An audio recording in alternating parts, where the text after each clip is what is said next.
months at a time. So that's a lot of bone and muscle to lose. But do not worry, most side effects are temporary. And when you come back to Earth, your body goes back to normal, slowly but surely. We can also counteract all that muscle and bone loss with exercise. So astronauts are scheduled for 2 to 3 hours of exercise every single day. You get no rest days. Thankfully, they can pick exactly how they want to work out, one of which is the dual cycle ergometer, which looks like your regular stationary bike. All you have to do is get on, put your feet on the pedals, and start moving. Now you think that would be pretty easy, right? But remember, on the ISS you don't have gravity holding you in your seat like you do here on Earth. So what was an easy arm and leg workout is now a full body intensity workout, because you have to use your arms, your legs, your back, your whole body, just to keep yourself in that seated position, and more so, keep yourself from flying off the bike. Now, some of the other options include the treadmill, which you have to be strapped down to, and there's weights added on, so you can stimulate running even when there's no gravity. Astronauts can also use the ARED. It allows them to lift weights by using resistance bands. But all this is to say that astronauts stay really, really busy up here. So busy, in fact, we've had to add 3 permanent residents on board. Yes, I said permanent. And their names are Honey, Bumble, and Queen. And those names sound a little weird. It's because they are not human astronauts. Those are our Astrobi robots. Let me see one's around. I think they're kind of cute. Anyone home? Oh, it's Bumble, my favorite. Now these electronic crew members are only 12.5 inches wide, and they have fans all the way around, so they move themselves throughout the station.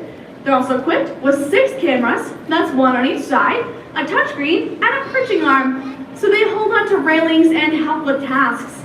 And they can either be controlled by an astronaut themselves, or by someone all the way back on the ground just across the street at the ISS Mission Control Center. And the goal with these is to have them do the more routine tasks, so the astronauts have more time for experiments that only humans can do. Now they're kind of new, having only come aboard in 2018, so we're still learning all about their usefulness. But the goal is they will be controlled with their own AI technology, so they can go on future deep space missions. But even with all of their help, astronauts are exhausted at the end of a long day, and they're scheduled for 8.5 hours of sleep from 9:30 p.m. to 6 a.m. Greenwich Mean Time.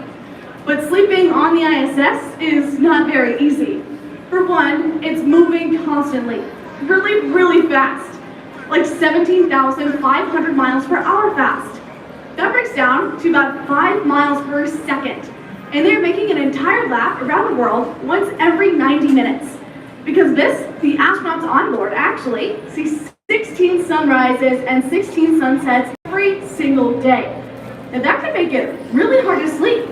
Mess with your circadian rhythm. Thankfully, we have some blackout technology that you can wear an eye mask to help, and all the lights inside the ISS run a regular cycle trying to help your body keep time. But we also have to consider the microgravity.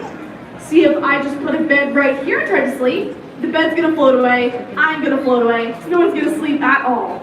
So instead, astronauts use the Sleep Restraint Unit, or the SRU, which is a mix between a sleeping bag and a straitjacket. You just have to step in, zip yourself up, and you can either sleep with your arms through the armholes, or sleep with them tucked inside like most astronauts do.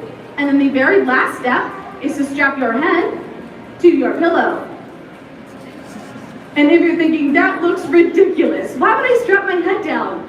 Well, if you've ever fallen asleep in the car, you know exactly what I'm talking about. Because without gravity, and without you actually laying down, once you fall asleep, your head goes limp and it's gonna keep moving all night long. That is not a great night's rest.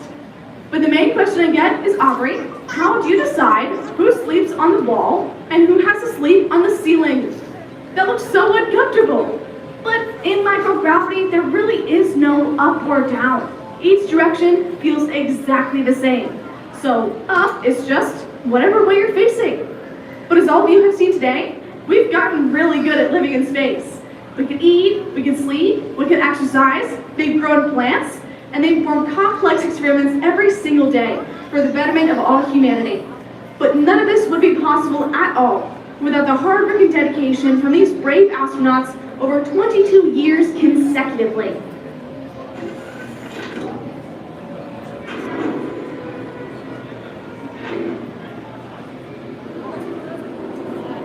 Thanks to them, we are on track to go back to the moon in the year 2026 with the Artemis program to establish the Gateway Space Station. We are also on track to send our first human missions to Mars in the decade of the 2030s. And these brave astronauts are rewarded every day with a view unlike any other. They see a world without borders, a beautiful blue marble floating in a sea of black. They put all their differences aside to work together on a common goal. And upon return to Earth, these astronauts often talk about their new perspective and their newfound appreciation for our precious planet. But now, we have reached the end of our own mission, and it is important to remember that the real ISS has been moving this entire time. During this 15 minutes, they have moved 5,700 miles. That's like starting above Houston, Texas, and ending all the way in Barcelona, Spain. So once you find a way back, if you have any questions at all, I'll be hanging out at the bottom of the stairs, happy to answer them. I will also have some of the real NASA astronaut food in this package, just like they have on the ISS. So if you want to see what that's like, I'll have some of those ready. Once again, thank you all so much for joining me. Hope the rest of your day is out of this world.